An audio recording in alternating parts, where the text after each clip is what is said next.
ونستعينه ونستغفره ونعوذ بالله من شرور أنفسنا ومن سيئات أعمالنا من يهده الله فلا مضل له ومن يضلله فلا هادي له ونشهد أن لا إله إلا الله وحده لا شريك له ونشهد أن سيدنا ونبينا وسندنا وحبيبنا ومولانا محمدا عبده ورسوله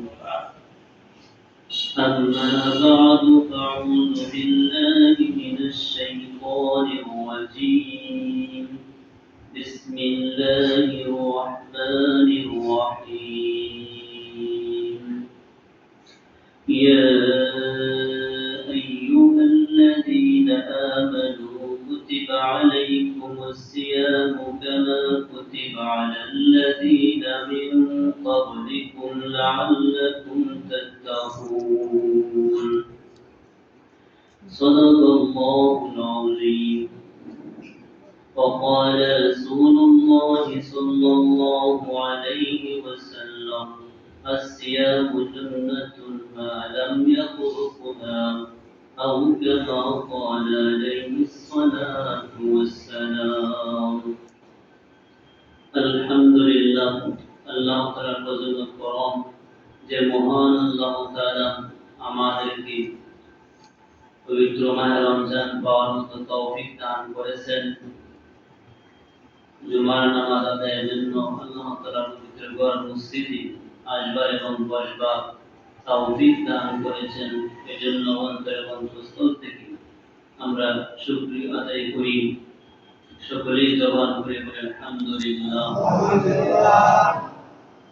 আল্লাহ তাআলা আমাদেরকে পবিত্র মাহে রমজান পাওয়ার তৌফিক দান করেছেন।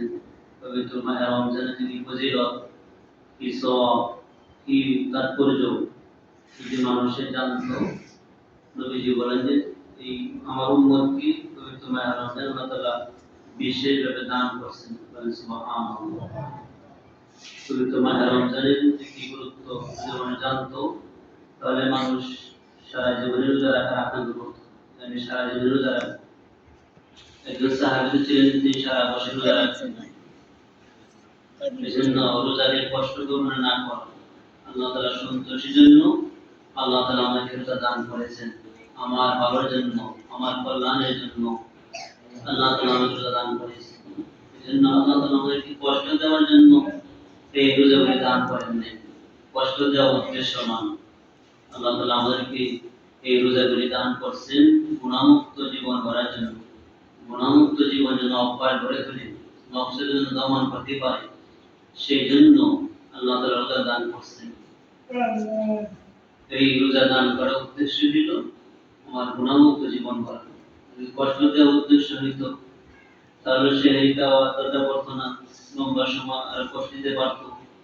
কোন কোন সাহাবী হুজুর আকরাম সাল্লাল্লাহু আলাইহি সাল্লামকে জিজ্ঞেস করলেন, হে রাসূল, আমাদেরকে আপনি অনুমতি দেন, তাহলে আমরা একাধারে 2 দিন রোজা রাখব। সাহাবা নবীর কাছে গিয়ে অনুমতি চাইলেন যে আমাদেরকে যদি আপনি অনুমতি দেন, তাহলে আমরা একাধারে 2 দিন রোজা রাখব। আজকে সেহরি খাবো, তো বিকালবেলা ইফতার করবো না, রাত্রেও খাবো না, সেদিন খাবো না, পরের দিন একবারে সন্ধ্যাবেলা ইফতার করবো, খানা খাবো না, একাধারে 2 দিন হবে। সাহাবায়ে কেরাম কত আকাঙ্ক্ষা, কষ্টই দেওয়ার উদ্দেশ্য হইতো। কারণ ওই যে বলতেন, ঠিক আছে, যত বেশি কষ্ট করা বড় আল্লাহ তাআলা খুশি হবেন না, সব কিছু একটা নিয়ম নীতি আছে। আল্লাহ তাআলা কষ্ট দেওয়ার জন্য কি দান করেন নাই, নবী অনুমতি দেন নাই যে না, অনুমতি দেওয়া যাবে না। আল্লাহ তাআলা বলেছেন যে একদিন আতিমুস সিয়াম আলাল লাইল, যে রাত্র পর্যন্ত তোমার রোজাকে পূর্ণ করো। তো সন্ধ্যা হয়ে গেলেই আমাদের ইফতার করতে হবে, আমাদের ইফতার করা আমাদের কর্তব্য। সেজন্য আল্লাহ তাআলা আমাদেরকে রোজা দান করছেন গুনাহমুক্ত জীবন করার জন্য। আল্লাহ তাআলা নিজেই বলতেছেন, ইয়া আইয়ুহাল্লাযীনা আমানু كتب عليكم الصيام كما كتب على الذين من قبلكم لعلكم تتقون আল্লাহ তাআলা বলতেছেন হে ঈমানদারগণ আমি তোমাদের উপর রোজা ফরজ করিয়াছি যেমনি ভাবে ফরজ করিয়েছিলাম তোমাদের পূর্ববর্তীদের উপর আমাদের আগে অনেক নবী গেছেন উম্মত গেছেন কিনা বহুত আম্বিয়া کرام গেছেন অনেক উম্মত চলে গেছেন তাদেরকে আল্লাহ তাআলা রোজা দান করছেন তো আমাদেরকে আল্লাহ রোজা দান করছেন কিসের জন্য দান করলেন আল্লাহ তাআলা বলতেছেন লাআল্লাকুম তাত্তাকুন যে তোমরা মুত্তাকি হইতে পারো তোমরা পরহেজগার হইতে পারো তোমরা খোদা বেরু হইতে পারো তাকওয়া কথা বলছেন তাকি হওয়ার জন্য তাকওয়া হইল অর্থ হইল শাব্দিক অর্থ হইল নিষ্কৃতি মুক্তি সতর্কতা সংযমী হওয়া বিরত থাকা পারিভাষিক অর্থ হইল মনে আল্লাহর ভয় রেখে আল্লাহর সন্তুষ্টির জন্য মনে আল্লাহর ভয় রেখে আল্লাহর সন্তুষ্টির উদ্দেশ্যে রাসূল পাক সাল্লাল্লাহু আলাইহি সাল্লামের প্রদর্শিত পথে জীবনকে পরিচালিত করা জীবনে কোনো ক্ষেত্রে যেন জীবনের কোনো সময় যেন আল্লাহ তাআলা হুকুম লঙ্ঘিত না হয় এই ব্যাপারে সতর্কতা থাকার নামই হইল তাকওয়া মনে আল্লাহর ভয় রেখে আল্লাহর সন্তুষ্টির উদ্দেশ্যে রাসূল আকরাম সাল্লাল্লাহু আলাইহি ওয়াসাল্লামের পথে এই জীবনটাকে পরিচালিত করার নামই হইল তাকওয়া জীবনের কোনো ক্ষেত্রে যেন আল্লাহ তাআলার হুকুম লঙ্ঘিত না হয় এই ব্যাপারে সতর্কতা থাকার নামই হইল তাকওয়া যেন আমরা সতর্ক থাকতে হবে কোন জীবনে কোন সময় যেন আল্লাহ তাআলার হুকুম যেন লঙ্ঘন না হয় আল্লাহ তাআলার হুকুম যেন আমাদের লঙ্ঘিত না হয় তাহলে আমি হতে পারবো মুত্তাকি হতে পারবো এই মুত্তাকির গুণ যেন অর্জন করতে পারি সেজন্য আল্লাহ তাআলা রোজা দান করেছেন বলেন সুবহানাল্লাহ আল্লাহ তাআলা আমাকে ভালো জন্য দান করলেন কিনা বলেন কষ্ট জন্য দান করেছেন আল্লাহ তাআলা আমাকে দান করেছেন কিসের জন্য ভালোর জন্য কিসের জন্য আমার মর্যাদা বৃদ্ধির জন্য আল্লাহ তাআলা দান করেছেন সেজন্য এই রোজাগুলিকে মনের প্রাণে আন্তরিকতার সাথে আল্লাহর সন্তুষ্টির জন্য খুশি মনে রাখা যে আল্লাহ তাআলা আমার জন্য দান করেছেন মহান আল্লাহ তাআলার হুকুম আমি খুশি মনে পালন করব আল্লাহ তাআলা খুশি হন এক কথা সাথে বলেন সবাই জানে যে আমার মালিক আল্লাহ তাআলা খুশি হোক আল্লাহ তাআলা গোলাম আমরা আমাদের কাজে হইল আল্লাহ তাআলা হুকুম মেনে যাওয়া আল্লাহ তাআলা হুকুম পুরা করে যাওয়া এই রোজাগুলির জন্য আল্লাহ তাআলা আমরা কবুল হয় আমরা সতর্কতার সাথে রোজা রাখতে হবে এই রোজাটা পরিপূর্ণতার জন্য রোজাটা সহির জন্য রোজাটা সায়েমের জন্য পরিপূর্ণতা হওয়ার জন্য রোজাটা দিন 6টা শর্ত রয়েছে এই 6টা শর্ত পালন করে রোজাগুলি রাখলে রোজাগুলি পরিপূর্ণ হওয়ার আশা করা যায় তো আমাদের কি করতে হবে 6টা শর্ত আমাদের সকলেই জানতে হবে জানা রাখা দরকার এক নম্বর শর্ত হইল চোখের হেফাজত করা এই যে আল্লাহ চক্ষু দান করছেন আমাদেরকে এই চোখ দ্বারা যেন বেগানা জিনিস যেন না দেখি গান বাজনা যেন না দেখি অশ্লীল বেহায়াপনা ছবি যেন না দেখি এই চোখকে আমাকে করতে হবে হেফাজত করতে হবে চোখের দ্বারা অনেক বড় বড় গুনাহ হয়ে যায় বিরত থাকতে হবে চোখের দ্বারা আমার কোরআন তেলাওয়াত বেশি করতে হবে জিজ্ঞাসা বেশি করতে হবে ওয়াজে যেতে হবে ভালো জিনিস দেখতে হবে অন্য বিচার অশ্লীল বেহায়াপনা এগুলি দেখা যাবে না গোপনে হোক প্রকাশ্যে হোক কোনো জায়গায় দেখা যাবে না আল্লাহ তাআলা বলেন ওয়ালা তাকরাবুল ফাওয়াহিশা ওয়ালা তাকরাবুল ফাওয়াহিশা মা যুহরা মিনহা ওয়া মা বাতান আল্লাহ বলেন যে তোমরা প্রকাশ্য ও অপ্রকাশ্য ফাহিশার কাছ থেকে কাছেও যেও বাতিনি জাহেরি ফাহিশার কাছেও যেও এজন্য আমাদের প্রকাশ্য কোনো ফাহিশার কাছে যাওয়া যাবে না অপ্রকাশ্য যাওয়া যাবে যেন চোখ যেন আমাদের হেফাজত থাকে আমি যেন অশ্লীল কিছু না দেখি রাতের বেলা আমি মোবাইল অশ্লীল ছবি আমরা দেখি তাহলে আমার অন্য কেউ দেখবে না কিন্তু আল্লাহ তাআলা দেখবেন কি বলে আল্লাহ তাআলা তো জানেন এজন্য 1400 বছর আগেই আল্লাহ তাআলা জানাই দিয়েছেন ওয়ালা তাকরাবুল ফাওয়াহিশা মা যহরা মিনহা ওয়া মা বাতান মোবাইল আজকাল জানেন না মানুষের মধ্যে একবারের মধ্যে শুয়ে অন্য কিছু দেখবে আল্লাহ তাআলা জানেন কি বলেন আগেই নিষেধ করে দিলেন যে তোমরা জাহেরি ফাহিশার কাছ থেকে এবং বাতিনি ফাহিশার কাছ থেকে বিরত থাকো অন্যায় অভিযোগ বিরত থাকতে হবে। এক নম্বর শর্ত কি বললাম, যে আমাদের চোখে হেফাজত করতে হবে। দুই নম্বর শর্ত হইল আমাদের জবানকে হেফাজত করা। আল্লাহ তাআলা আমাদেরকে জবান দান করছেন, জিহ্বা দান করছেন।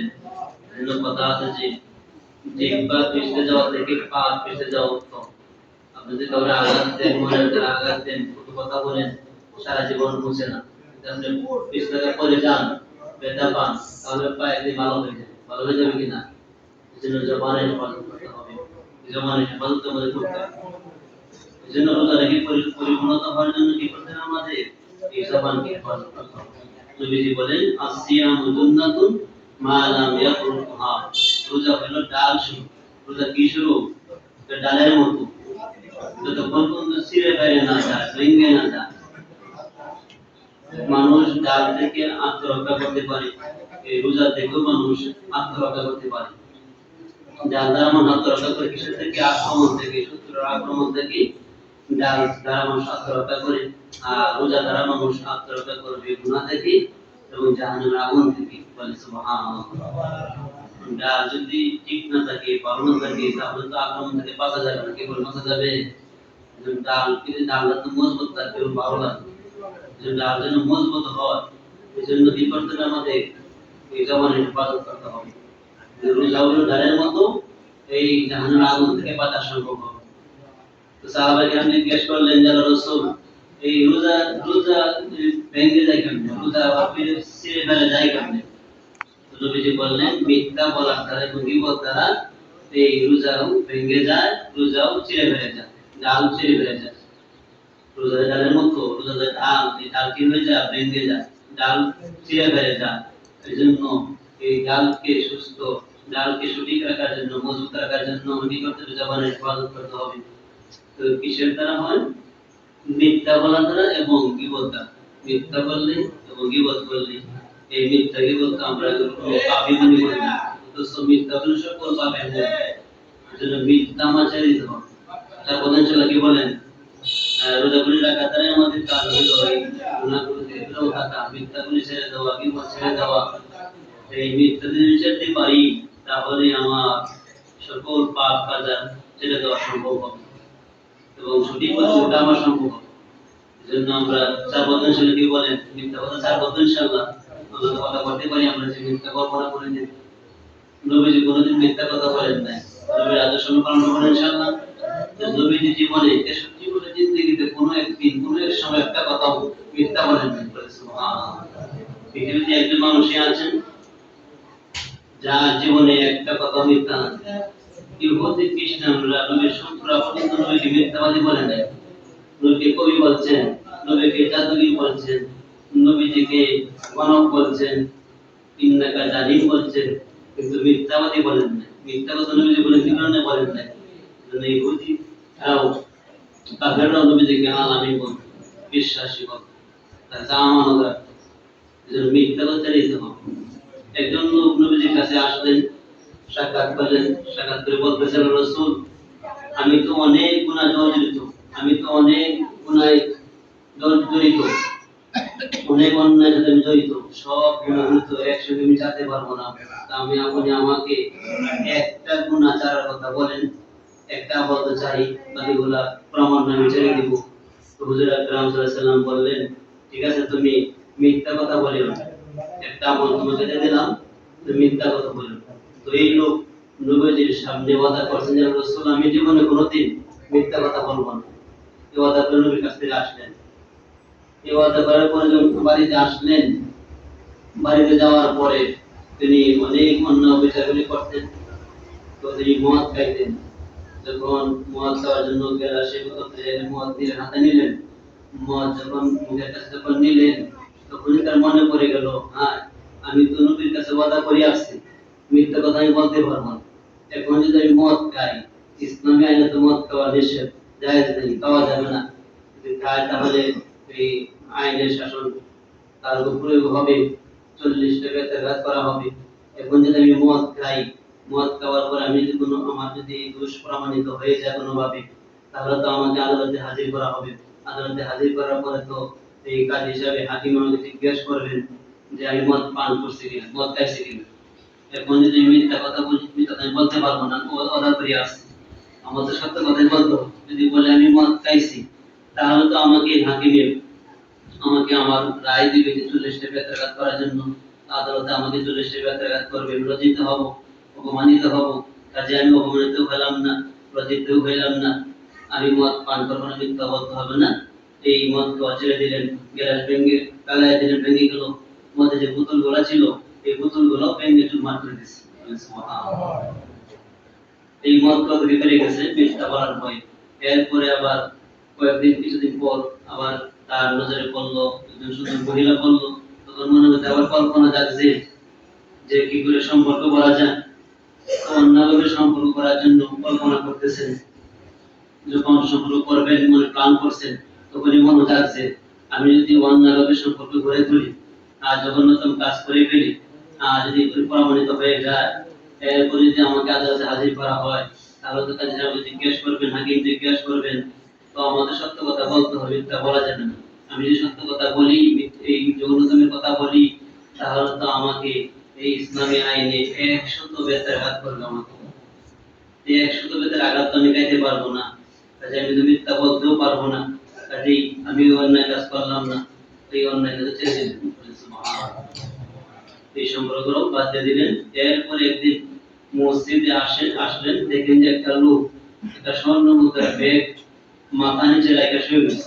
অনেক সময় ঘুমাইলে মাথা পালে ছেড়ে দেয় না পালে, তো তাই উঠে হাত টাকার যে স্বর্ণ মুদ্রার যে ব্যাগটা মাথা ছেড়ে দূরে দূরে এসে পড়ছে, মাথা তো দূরে চলে গেছে, দূরা পড়ে গেছে। তিনি ভাবতেছেন যে স্বর্ণ মুদ্রা দেখা যায়, যদি আমি এটা নিয়ে নিই তাহলে আমার কোনোদিন অভাব হবে না, সারা জীবন চলার ব্যবস্থা হয়ে যাবে। এটা নেওয়ার জন্য হাত বাড়াইছে, হাত বাড়ানোর পরে আবার মনে জাগছে, এই জন্য বিকাশ কথা করে আসছেন, মিথ্যা বলবেন না। তো তিনি ভাবতেছে, মনে করতেছে মনকে, আমি যদি টাকা পয়সা ব্যাগটা আমি নিয়ে নেই আর কোনো প্রমাণিত হয়ে যায় যে আমি ব্যাগটা আমি নিয়েছি, তাহলে তো আমাকে ধরে আদালতে হাজির করবে। আদালতে হাজির করার পরে তো হাকিম আমাকে জিজ্ঞেস করবেন চুরি আমি করছি কিনা। তখন তো আমার সত্য কথা বলতে হবে, মিথ্যা আমি বলতে পারবো না, কথা করছি। আর যদি সত্য কথা আমি বলি যে আমি চুরি করছি, তাহলে তো আমাকে ইসলামী আইনে আমাকে হাত কেটে দিবে। এই জন্য হাতটা কেটে দিবে, আমি তো লজ্জিত হবো, মানুষের সামনে মুখ দেখাতে পারবো না। কাজে আমি এই কাজটা আমি করবো না, এই কাজ আমি ছেড়ে দিব। এই কাজটা ছেড়ে দিচ্ছি। তিনি যে কোনো অন্যায় কাজে যখন হাত বাড়ান, চলতে যান তখনই মনে পড়ে যায় যে মিথ্যা কথা বলতে বলে ধরা পড়েছে কি করবো। এই মিথ্যার আমল নবীজি দান বলছে যে মিথ্যা কথা ছেড়ে দিও। এই একটা আমলের উপর আমল করার কারণে সমস্ত অন্যায় কাজ থেকে ফিরে দেখা সম্ভব হয়ে গেছে। সুবহানাল্লাহ। এই লোকটা একদিন কামেল মুমিন হয়ে গেছে। সুবহানাল্লাহ। নবীর কাছে একটু সাক্ষাৎ করলেন, করে আলোচনা করতে বলতেছেন তোমার কি অবস্থা। তো এই লোক বলেন যে নবীজি আমাকে যে একটা আমল দিয়েছেন, মিথ্যা বলবেন, মিথ্যা বলবো না, এই একটা আমলের কারণে সমস্ত অন্যায় বিচার থেকে বেঁচে থাকা আমার সম্ভব হয়ে গেছে। সুবহানাল্লাহ। এজন্য কি করতে হবে, আমাদের এই মিথ্যা ছেড়ে দিতে হবে। এজন্য আমরা ওয়াদা করি যে আমরা জীবনে মিথ্যা কথা বলবো না। আর কি বলছেন যে গীবত করবো না। এই মিথ্যা বলার দ্বারা এবং গীবত বলার দ্বারা আমাদের এই রোজা যে ডাল শুরু, ডাল ছিঁড়ে বেড়ে যায়, রোজা তৈরি হয়ে যায়, রোজা হালকা হয়ে যায়, গুনাহ থেকে বাঁচা সম্ভব হবে না, জাহান্নামের আগুন থেকে বাঁচা সম্ভব হবে না যদি আমার রোজাটা পরিপূর্ণ না থাকে।